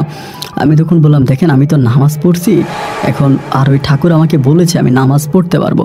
তো মেয়েটা আমার কথাগুলো শুনে খুব অবাক হয়ে যাচ্ছিল। মানে তার ভিতরে অনেক প্রশ্ন জমা হলো যে আমি কেন মন্দিরে থাকি, কেন নামাজ পড়ি, কেন মন্দিরের কথায় চলি, বা আমি কেন বাংলাদেশ থেকে এসেছি। এই প্রশ্নগুলো সে আমাকে একটার পর একটা প্রশ্নগুলো করে যাচ্ছিল। তার পাশে বসে আমি তখন একটা একটা করে প্রশ্নের উত্তরগুলো দিচ্ছিলাম। আমার পুরুষদের গল্পগুলো তাকে শোনাচ্ছিলাম যে আমাদের পরিবারে এরকম এরকম ঘটনা। মেয়েটা ঘটনাগুলো শুনে শুনে খুব অবাক হয়ে আমার দিকে তাকালো। বলল, আজকে তো মাগরিবের আজান দিয়ে দিবে একটু পরে, আমার গ্রাম থেকে বেশ দূরে, আমি আজকে চলে যাই, প্রয়োজন আমি কালকে আবার আসবো এই সময়। কালকে এই সময় আমি আবার আসবো, আপনি আইসেন, আমি আপনার সাথে বসে কথা বলবো। তবে আপনাকে একটা অনুরোধ করি, আপনি যে আমার সাথে কথা বলেন বা আপনি যে আমার সাথে দেখা করছেন, আপনি যে এখানে আসছেন, এটা আপনি আপনার মন্দিরের কোনো লোকজনকে বলবেন না। এবং আপনার যে ঠাকুর আছে, যে ঠাকুরের কাছে আপনি জিনিসগুলো চর্চা করেন, আপনার ওই ঠাকুরকেও কিন্তু আপনি বলবেন না। তার বড় কারণ হচ্ছে, এটা যদি বলেন তাহলে আর আমি এখানে আসতে পারবো না, আমার গ্রামের লোকজন জেনে যাবে, আমাকে পাহারা দিবে, আর আপনার ঠাকুরও আপনাকে মন্দিরে রাখবে না, মন্দির থেকে বের করে দিবে, কারণ তিনি মুসলমানদেরকে সহ্য করতে পারে না। আমি বললাম, ওমা, আপনি কি বলেন, তিনি তো আমাকে অনেক ভালোবাসে। বলে, আপনার ব্যাপারটা হয়তো আলাদা, আচ্ছা আমি চলে যাচ্ছি। এই বলে মেয়েটা তখন চলে গেল। যাই হোক, সন্ধ্যা লাগাত আমি তখন মন্দিরের দিকে আসলাম। এসে আমি আমার রুমে গেলাম। রুমে যাওয়ার পরে তখন তো মন্দিরে প্রচুর কাজ, সবাই মন্দির মানে পরিষ্কার নিয়ে ব্যস্ত, সাজসজ্জা নিয়ে ব্যস্ত, কারণ অনেক বড় একটা পূজা হবে, সেই পূজার জন্য সবাই প্রস্তুতি নিচ্ছিল। আমি তখনও আমার ঘরের মধ্যে বসে আছি, বসে বসে চিন্তা করতেছি এই মেয়েটা কোত্থেকে আসলো। আমার সাথে যখন কথা বলে আমার ভিতরটা তখন ঠান্ডা হয়ে যায়, শীতল হয়ে যায়, এবং তার প্রত্যেকটা কথাই মনে হয় যেন আমার হৃদয়ে স্পর্শ করার মতো কথা। এমন করে সেই রাতটাও কাটলো। পরের দিন আমি বারবার ঘড়ির দিকে তাকাচ্ছিলাম, মেয়েটা আসবে কখন, যাবে কখন। আমি সকালবেলা অলরেডি 2 বার ওই কৃষ্ণচূড়ার বাগানে ওখানে গিয়ে বসেছিলাম। বিকেল নাগাদ যখন আমি আবার গেলাম, আমি দেখলাম মেয়েটা আসতেছে, তার গ্রাম থেকে বের হয়ে আসতেছে, এবং সে যখন আমার সামনে আসে খুব পরিপাটি হয়ে আসে, খুবই সুন্দর পোশাক আশাক পরে পরিপাটি হয়ে আসে। এবং সেদিন আসার পরে আমি সম্পূর্ণ ঘটনাগুলো তার কাছে বললাম পুনরায় আবারও। বলার পরে সে আমাকে বলল, হাবিবুর রহমান ভাই, আপনি তো বাংলাদেশ থেকে এসেছেন এবং আপনি আমার ধর্মীয় একজন ভাই, আপনি আমার কিছু প্রশ্নের জবাব দেন। আপনি আমার প্রশ্নগুলোর জবাব দেওয়ার পরে যদি মনে হয় আমি ভুল বলেছি বা আমি কথাগুলো খারাপ বলেছি তো আপনি বললেন না। আচ্ছা, আপনি প্রথমত আমাকে বলেন তো, আপনি যখন বাংলাদেশে ছিলেন, আপনি যখন মাদ্রাসায় আপনি হাফ কোরআনে হাফেজ, অর্ধেক কোরআন আপনার মুখস্থ আছে, আপনি তখন 5 ওয়াক্ত নামাজ পড়তেন না? আমি বললাম হ্যাঁ, আমি গ্রামে থাকতে 5 ওয়াক্ত নামাজ পড়তাম এবং আমি আমাদের এলাকার অনেক বড় একটা মাজারের খাদেমও ছিলাম। আমাকে বলে তাহলে আপনি এই মন্দিরে আসার পরে কি আর নামাজ পড়েন? আমি বললাম আমি খুব একটা পড়ি না, কম পড়ি। পরে আমাকে মেয়েটা বলে আপনি বুকে হাত দিয়ে বলেন তো এখন কোন ধর্মের প্রতি আপনার টান ভালোবাসা বেশি, হিন্দু ধর্মের প্রতি না ইসলাম ধর্মের প্রতি? এবং আমি আমার বুকে হাত দিয়ে আসলেই সত্যিকার অর্থে ওই হিন্দু মন্দিরে থাকতে থাকতে তাদের সহানুভূতি, তাদের আদর, তাদের ভালোবাসা, তাদের নম্রতা, তাদের ভদ্রতা আমাকে তাদের ধর্মের প্রতি এক ধরনের মায়া জন্ম দেয়। আমি এক ধরনের মায়া জন্মে যায় হিন্দু ধর্মের প্রতি। আমি তখন মেয়েটারে বললাম যে হ্যাঁ, সত্যি কথা বলতে গেলে আমার ওই হিন্দু ধর্মের প্রতি মুসলিম ধর্মের চেয়েও একটু বেশি মায়া কাজ করে। মেয়েটা আমাকে বলে আপনি কাগজে লিখে রাখেন, আমি আপনাকে বলি কয়েক মাসের মধ্যে আপনার হিন্দু হয়ে যাবেন। আসলে আপনি যে সমস্যার জন্য এখানে এসেছেন সেই সমস্যার কোনো সমাধানই আপনার হবে না। এই যে আপনি আমার সাথে কথা বলতেছেন, এখনও কিন্তু আপনার হাঁপানির যে সমস্যাটা এটা কিন্তু আমি বুঝতে পারছি, এটা এখনও আছে। আপনি কি মনে করেন আজকে 1 বছরে যেই মানুষটা বা যে ঠাকুরটা আপনার কোনো উপকার করতে পারলো না, সে আরও সময় ধরে থাকলে আপনার উপকার করতে পারবে? আসলে মূলত আপনি এখানে আর কয়েকটা মাস থাকলে আপনি নিজেও হিন্দু হয়ে যাবেন, আপনি আর মুসলিম থাকবেন না এবং অলরেডি আপনি 70% মুসলিম থেকে আপনি হিন্দু হয়ে গেছেন। বিশ্বাস না হলে আপনি নিজেকে নিজে প্রশ্ন করেন। যাই হোক, আমি আজকে চলে যাই, যদি প্রয়োজন মনে করেন আমি কালকে আবারও আসবো। আমি বললাম প্লিজ আপনি কালকে আবারও একটু আইসেন, আমি আপনার সাথে আরও কথা বলবো। মেয়েটা আমার সাথে খুব বেশি সময় থাকে না, অল্প সময় থেকে মেয়েটা চলে যায় এবং সেদিনও একইভাবে মেয়েটা চলে গেল। আমার সাথে কথাবার্তা শেষ করে মেয়েটা যখন চলে গেল, চলে যাওয়ার পরে আমি ওই দিন ঘরে আসার পরে নিখুঁতভাবে চিন্তা করলাম আসলেই মেয়েটা যেই কথাটা বলেছে কথাগুলো কিন্তু সম্পূর্ণ সত্য। আমি যেই সমস্যা নিয়ে এখানে এসেছি আমার সমস্যার কিন্তু 1%ও কোনো সমাধান হয়নি। আমি কিন্তু এখনও ভালো কোনো অবস্থানে আসতে পারিনি, এখনও ভালো কোনো জায়গায় আসতে পারিনি এবং মধ্যখান থেকে আমার ধর্মটাকে আমি তুচ্ছ তাচ্ছিন্ন করে ফেলতেছি। আমি আমার ধর্মটাকে দূরে ঠেলে আমি হিন্দু ধর্মের প্রতি ঝুঁকে যাচ্ছি। আমার কাছে মেয়ের কথাগুলো সত্য মনে হলো। এরপরে মেয়েটা এর পরের দিন আবার আমি তার সাথে দেখা করতে সেই কৃষ্ণচূড়ার ওখানে গেলাম। মেয়েটা আসলো, আমি তার সাথে বসে আরও কথাবার্তা বললাম। সে আমাকে বললো এখনও সময় আছে, আপনি এখান থেকে চলে যান, আপনি এখানে থাকবেন না, আপনি এখানে থাকলে আপনার ধর্মের প্রতি আপনার মায়া ভালো। আসসালামু আলাইকুম। FT Shorts. সব উঠে গিয়ে আপনি হিন্দু ধর্মের একজন লোক হয়ে যাবেন। আমি একজন মুসলিম নারী হিসাবে, মুসলিম মেয়ে হিসাবে আপনাকে অনুরোধ করি আপনি এই ধর্মটা পরিবর্তন করিয়েন না, আপনি আপনার দেশে চলে যান। আপনি এখনও ভালো আছে, আপনার দেশে চলে যান, আপনি নামাজ পড়েন, আল্লাহ হয়তো আপনাকে ভালো করতে পারবে। এই কথাটা বলার পরে আমি মাঝে মাঝে মেয়েটার সাথে কথা বলতাম, আসতাম, যাইতাম এবং একটা পর্যায়ে এই মেয়েটার প্রতি আমার এক অন্যরকম মায়া জন্মে যায়, যে মায়ার নাম সম্ভবত ভালোবাসা। একদিন আমি মেয়েটাকে একটু ডিপলি জিজ্ঞেস করলাম যে আপনি কি বিয়ে করেছেন? বলে না। আমি বলি আপনি কি করেন? বলে আমরা টোটাল 6 বোন, আমরা 6 বোনের ভিতরে আমি হচ্ছে 3 নাম্বার। আমি বললাম তো আপনার বড় যে 2টা বোন? বলে বড় 2 বোনের বিয়ে হয়ে গেছে, এখন আমার বিয়ে নিয়ে কথাবার্তা চলতেছে। আমি বললাম কিছু মনে না করলে আপনাকে একটা কথা বলবো? তো আমাকে বলে হ্যাঁ বলেন না। আমি বললাম বিশ্বাস করেন আজকে বেশ কয়েকটা দিন ধরে আমি এখানে আসতেছি, আপনার সাথে কথা বলতেছি, আমি সত্যিকারতে আপনার কোনো ঠিকানা জানি না, আপনি কোত্থেকে এসেছেন, আপনার ঠিকানা কি, এগুলো কোনো কিছু আমি জানি না। তবে আপনার মুখের কথাগুলো শোনার পরে কেন জানি আপনার প্রতি আমার একটা ভালোবাসা কাজ করতে শুরু করেছে, আমার আপনাকে ভালো লেগেছে। আমার কাছে কেন জানি মনে হয় যে আমি হাবিবুর রহমান যদি বিয়ে করি তবে আপনার মতো কোনো একটা মেয়েকেই বিয়ে করব। আপনি কি আমাকে বিয়ে করবেন? আমার আপনাকে খুব ভালো লেগেছে, আমি আপনার সাথে যা কয়েকটা দিন বেঁচে থাকি তা কয়েকটা দিন আপনার সাথেই বাঁচতে চাই। আর কেন জানি আমার কাছে মনে হয় আপনি যদি আমার বউ হন, আপনি যদি আমার সাথে থাকেন তাহলে হয়তো আমার জীবনের বাকি সময়গুলো অনেক ভালো কাটবে। আল্লাহ হয়তো আপনার দোয়া কবুল করে আমাকে বাঁচিয়েও রাখতে পারে। মেয়েটা তখন একটা মুচকি এসে আমার দিকে তাকিয়ে বলে আপনি কি ভুলে যাচ্ছেন আমি আপনার দেশের মানুষ না, আমি ইন্ডিয়ান, আপনি বাংলাদেশি। আমি বললাম সেটা তো আমি জানি, তাতে কি হয়েছে, আপনিও মুসলিম আমিও মুসলিম, আপনি যদি রাজি থাকেন আমি আপনাকে নিয়ে আমার বাংলাদেশে আমি যাব। মেয়েটা তখন হাসতে হাসতে বলে সত্যি আপনাকে দেখে আমি মুগ্ধ হয়ে যাচ্ছি, আপনি অনেক ভালো মনের মানুষ। আচ্ছা ঠিক আছে, আপনি যেটা বলেছেন আমি একটু ভেবে দেখি। দেখি। আমি এই প্রথম মেয়েটার হাত ধরলাম, হাতটা অনেক ঠান্ডা ছিল, মনে হলো যেন খুবই শীতল। আমি হাতটা ধরে বললাম, আপনি আমাকে খালি হাতে ফিরিয়ে দিয়েন না, আমি আপনাকে আপনার হাত ধরে অনুরোধ করছি, আপনি আমার সাথে চলেন, আপনি আমাকে খারাপ ভাবেন না। বাংলাদেশে আমার মা আছে, আমার দাদি আছে, আমার বোন আছে, আমি তাদের কাছে আপনাকে নিয়ে যাব এবং তাদের সাথে আমি আপনাকে নিয়ে থাকবো। মেয়েটা আমাকে বলে ঠিক আছে, তাহলে আমি কালকে আসি এবং কালকে এসে আমি আপনাকে বিস্তারিত জানাবো। সেদিন আমি মেয়েটাকে বিদায় করে দিলাম। এর পরের দিন, ওই দিনটা মাজারের আর আপনার অল্প কিছুদিন বাকি আছে পূজার, তো তখনও আমিও ওই পূজাদের লোকজনের সাথে আমিও তখন কাজ টাজ করে টুকিটাকি। এর পরের দিন মেয়েটার সাথে আবারও দেখা করতে আসছি এবং সেদিন সে একটু রাগান্বিত, আমাকে বলে আপনি ওই পূজার এখানে কাজ করলেন কেন, আমাকে বলতেছে। তো আমার মনে কিন্তু এই প্রশ্নটা তখন জাগলো যে মেয়েটা জানলো কী করে। আমাকে বলে আপনি পূজার ওখানে কাজ করলেন কেন, আপনি কি হিন্দু? আমি বললাম না, আমি হিন্দু না। তাহলে আপনি কাজ করলেন কেন? আমি বললাম এমনিতেই কাজ করেছি। বলে আপনি কি সত্যি আমাকে নিয়ে সংসার করবেন?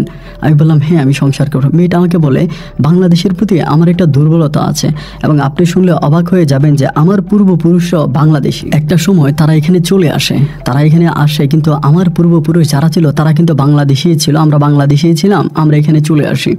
তো যাই হোক, যদি সত্যি আপনি আমাকে বিয়ে করে আপনার দেশে নিয়ে যেতে চান, আমি আপনার সাথে যেতে রাজি আছি। আমি তখন বললাম বিয়ে করে তো নিতে পারবো না, আমি আপনাকে সাথে করে নিয়ে যাব এবং বাংলাদেশে নিয়ে গিয়েই আমি আপনাকে বিয়ে করব। এবং মেয়েটাও তখন আমার সাথে যাওয়ার জন্য রাজি হলো, কিন্তু সে আমাকে একটা ছোট্ট শর্ত দিল। শর্তটা ছিল ঠিক এরকম, মেয়েটা আমাকে বলল দেখেন আমি তো আপনার সাথে চলে যাব, কিন্তু ওই ঠাকুর আপনাকে আবারও তন্ত্র মন্ত্র করে আপনাকে নিয়ে আসবে বাংলাদেশ থেকে। আমি জানি তার ওরকম একটা ক্ষমতা আছে, তার ওই ক্ষমতাটাকে আপনাকে নষ্ট করে দিয়ে যেতে হবে। আমি তখন বললাম তার ওই ক্ষমতাটাকে আমি কিভাবে নষ্ট করব? উনি তো আমার চেয়ে অনেক বড় মাপের কেউ, আমি তো ওনার সাথে কথাও পারবো না, কাজেও পারবো না। মেয়েটা আমাকে বলতেছে সেটাই তো আমি আপনাকে বলতেছি, উনি আপনাকে নিয়ে আসতে পারবে, ওনার পক্ষে সম্ভব আপনাকে নিয়ে আসা ওনার এখানে, কারণ উনি আপনার সাথে আপনার ভিতরে এমন কিছু জিনিস দিয়ে দিয়েছে যেটাতে আপনাকে নিয়ে আসতে পারবে। এখন আমি আপনাকে ভালোবেসে আপনার সাথে আপনার দেশে চলে গেলাম, এরপরে আপনি আবার তার ডাকে তার কাছে চলে আসলেন, তাহলে তো মধ্যখানে আমার জীবনটা নষ্ট হয়ে গেল, তাই নয়? আমি বললাম হ্যাঁ। তখনই মেয়েটা আমার হাতে একটা বোতল তুলে দেয়। বোতলটা আকারে প্রায় আপনার 3 থেকে 4 ইঞ্চির মতো ছোট, বোতলটার ভিতরে একটু পানি আছে। মেয়েটা আমাকে বলে আপনি এই পানিটা, উনি সবসময় যেখানে বসে বৈঠক করে, মানে যেখানে উনি ওনার ধর্মের কাজ করে বা যেখানে উনি জিন ভূত নিয়ে রিসার্চ করে, সেই জায়গার সামনে আপনি দেখবেন কালো একটা মাথা, একটা কালো মাথা, মুক্তির মতো একটা মাথা, শুধু মাথাটা দেখা যাচ্ছে, আপনি ওই মাথার উপরে পানিটা ঢেলে দিবেন। এরপরে ওই লোকটা আর চাইলেও আপনাকে বাংলাদেশ থেকে আনতে পারবে না, ওইটা পানিটা ঢেলে দিয়ে আপনি আমার কাছে আসবেন, আমি আপনাকে নিয়ে পালিয়ে চলে যাব। আমি তখন বললাম এটা কিভাবে, আমি তো ভিসা টিকিট কিছুই নেই আমার কাছে, পাসপোর্টও নাই, আমরা কিভাবে যাব? মেয়েটা আমাকে বলে আমি চিনি, আমি এখানকার লোকাল, আমি আপনাকে রাস্তা দেখিয়ে দেবো, তবে আপনি কালকে সন্ধ্যার পরে এই কাজটা করে আপনি আসবেন। মাগরিবের পর যখন চারদিকে অন্ধকার চলে হতে থাকবে, ওরা যখন পুজো নিয়ে ব্যস্ত থাকবে, ওই সময় আপনি এই কাজটা করবেন। আমার হাতে মেয়েটা তখন পানিটা দিল, তবে আমাকে বলল খবরদার সাবধান, ওই পানিটার সম্বন্ধে কিন্তু আপনি কাউকেই কোনো কিছু বলবেন না। আমি এই পানিটার সম্বন্ধে কাউকেই কোনো কিছু বললাম না। এই পানিটা নিয়ে আমি হাঁটি পাপা করে আস্তে আস্তে মন্দিরের দিকে গেলাম। একটা পর্যায়ে ওই পানি নিয়ে আমি আমার রুমের ভিতরে ঢুকলাম। রুমে ঢুকে আমি আল্লাহ চিন্তা করতেছি কি করা যায়। এবং এর পরের দিনে আমি আর ঠাকুরের সামনে পড়লাম না, ঠাকুরের সাথে আমার কোনো কথা হলো না, উনি ওনার কাজকাম নিয়ে ব্যস্ত। এবং সেদিন বিকালবেলা সন্ধ্যার পরে আমি ওই পানিটা নিয়ে ওই মন্দিরের যে জায়গাটায় ইনি বসে ওনার ধর্মীয় কাজ করতেন, সেখানের সামনে আমি ওই কালো জিনিসটা আগেও দেখতে পাই, যেটা একটা মুক্তির মতো ছিল, জাস্ট একটা সাপের মাথার মতো ছোট্ট একটা কালো মাথা। আমি মাথার উপরে পানিটা ঢেলে দিই, কিন্তু পানিটা ঢেলে দেওয়ার পর আমি যে জিনিসটা দেখলাম যে ওই জিনিসটা লাল বর্ণের হয়ে গেছে, কিছুটা রক্ত বর্ণের হয়ে গেছে। তো জিনিসটা আমাকে খুব অবাক করে দিল। এটা দেখা মাত্রই আমি তখন এখান থেকে তাড়াতাড়ি চলে আসছি, বোতলটা এখানে ফেলে দিয়ে চলে আসছি। সন্ধ্যা হয়ে যাচ্ছে, আমি তখন আমার ব্যাগপত্র সব কিছু গুছিয়ে সেই কৃষ্ণচূড়ার বাগানের দিকে হাঁটতে শুরু করলাম। অনেকটা হাঁটার পর দেখলাম যে মেয়েটাও একটা ব্যাগ নিয়ে আমার কাছে আসছে। আমাকে বলে আপনি কি পানি দিয়েছেন? আমি বললাম হ্যাঁ দিয়েছি। বলে ঠিক আছে, আপনি আমার সাথে চলেন, আমি আপনাকে নিয়ে যাব। এই বলে আমি তার সাথে হাঁটতে শুরু করলাম। আমি ওখানকার রাস্তাঘাট খুব বেশি একটা চিনি না, এবং আমি যেভাবে এসেছি সেই পথ দিয়ে সে কিন্তু আমাকে নিয়ে যায়নি, সম্পূর্ণ ভিন্ন একটা পথে সে আমাকে নিয়ে যাচ্ছিল। আমিও তার সাথে হাঁটতে শুরু করলাম। হাঁটতে অনেক দূর পর্যন্ত আমি হাঁটতেছি, একটার পর একটা আমি তাকে শুধু পাস পাস করে যাচ্ছি। কোথায় যে আমি চলে গেছি আমার কোনো ঠিক ঠিকানা নাই, মানে আমার কোনো ঠিক ঠিকানা নেই আমি কোথায় যাচ্ছি। তবে চারপাশে আমি শুধু বড় বড় পাহাড় দেখতে পাচ্ছি, একটার পর একটা বিশাল পাহাড় পাড়ি দিচ্ছি। এবং একটা সময় আমি ক্লান্ত হয়ে যাই, আমার কাছে মনে হয় তখন গভীর রাত। মেয়েটা তখন সামনে হাঁটতেছে, আমি তখন পিছনে হাঁটতেছি। হাঁটতে আমাকে বলতেছে আপনার কি খুব ক্লান্ত লাগতেছে? আমি বললাম জি। বলে আপনি এখানে বসেন, আমি দেখি আশেপাশে কোনো ফল ফ্রুটের ব্যবস্থা করা যায় কিনা। আমি বললাম যে ফল ফ্রুট পাবেন আপনি এত রাতের বেলা? আমিও হাঁটি আপনার সাথে, বলেন আপনি এখানে বসেন।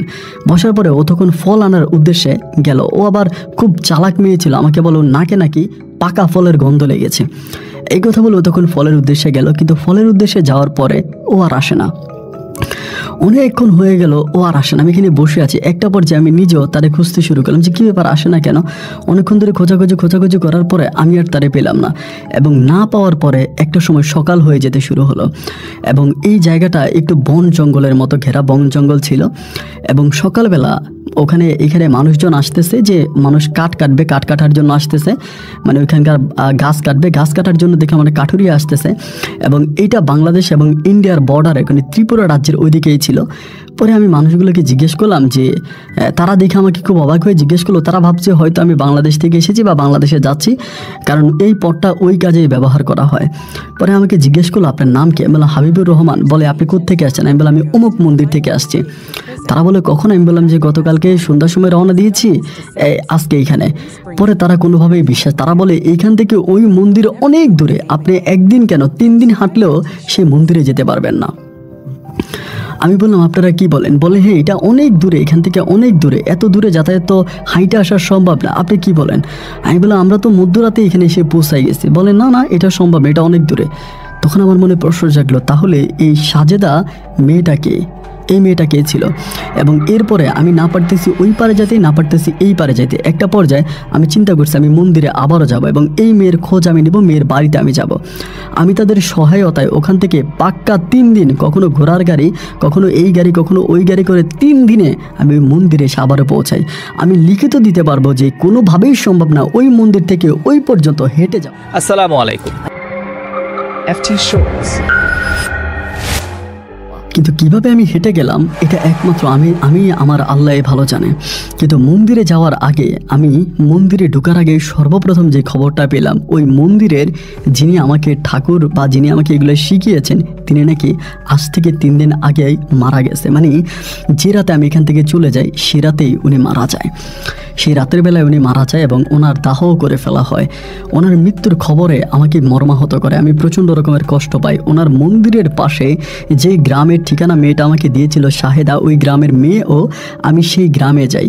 কিন্তু আমি আদৌ অবাক হয়ে যাই এটা জানার পরে যে ওই গ্রামে মুসলিম কোনো পরিবারই নাই, ওই পুরো গ্রামটাতে মুসলিম কোনো পরিবারই নাই। তাহলে শাহেদা আক্তার কে ছিল? সে আমার সাথে দীর্ঘদিন ধরে যে জায়গায় দেখা করেছিল, এই মেয়েটা আসলে কে ছিল? আমি তখন ভয়ের শরণাপন্ন হয়ে যাই।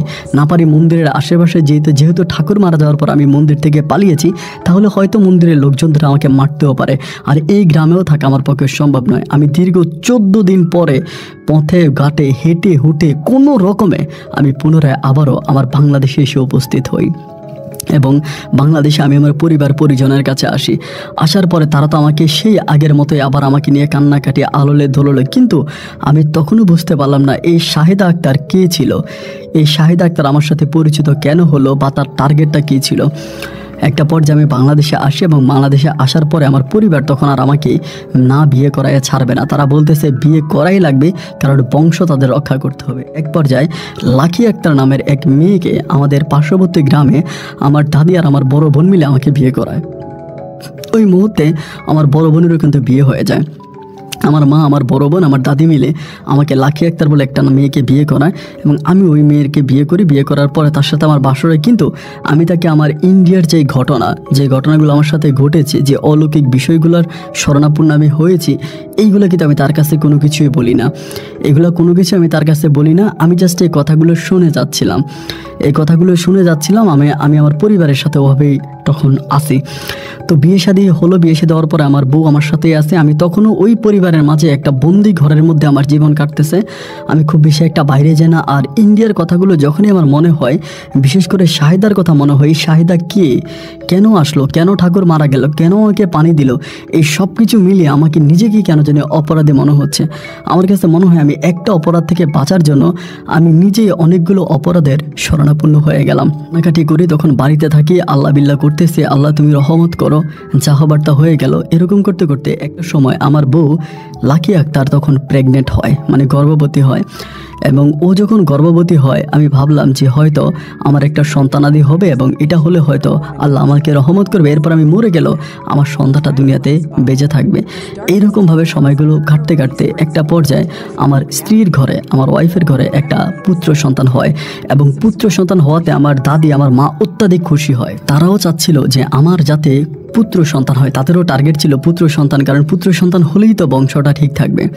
আমার পুত্র সন্তানটা হওয়ার পরে আমি আমার বাড়ির মধ্যে আছি, ঘরের মধ্যে আছি, এরকম করেই চলতেছি। কিন্তু মনে মনে আমি দোয়া দরুদ পড়তেছি, আল্লাহর কাছে তওবা আস্তাগফিরুল্লাহ পাঠ করতেছি। আমি এতদিন যাবৎ মন্দিরে ছিলাম, কেন ছিলাম, কী কারণে ছিলাম, নিজেকে বড় অপরাধী মনে হচ্ছে। এই জিনিসগুলো নিয়ে আমি তওবা পাঠ করে আল্লাহর কাছে কান্নাকাটি করতেছি। এরকম করে সময়গুলো কাটতেছে। একদিন আমি আমার সন্তানটারে কোলে নিয়ে আমাদের এখানে আমার দাদি কিছু গাছ লাগাইছিল, তো গাছগুলোকে আমি পানি দেওয়ার জন্য আমার সন্তানটারে কোলে করে আমি নিয়ে গেছিলাম। আমার সন্তানটা তখন বয়স আপনার প্রায় 5 থেকে 6 মাস হবে, ওইরকম বয়সে ছোট বাচ্চা, একদম বাচ্চা। তো আমি ওই গাছগুলোতে পানি দেওয়ার জন্য আমার সন্তানটারে কোলে করে নিয়ে বাগানের ওইদিকে গেলাম। তখন আপনার ধরেন মাগরিবের আগে অবস্থা একজন ভিক্ষুক ভিক্ষা করার জন্য যাচ্ছে, মানে পুরুষ আর কি, ভিক্ষা করে ওইদিকে হাইটা যাইতেছে ওই বাগানের পাশ দিয়ে।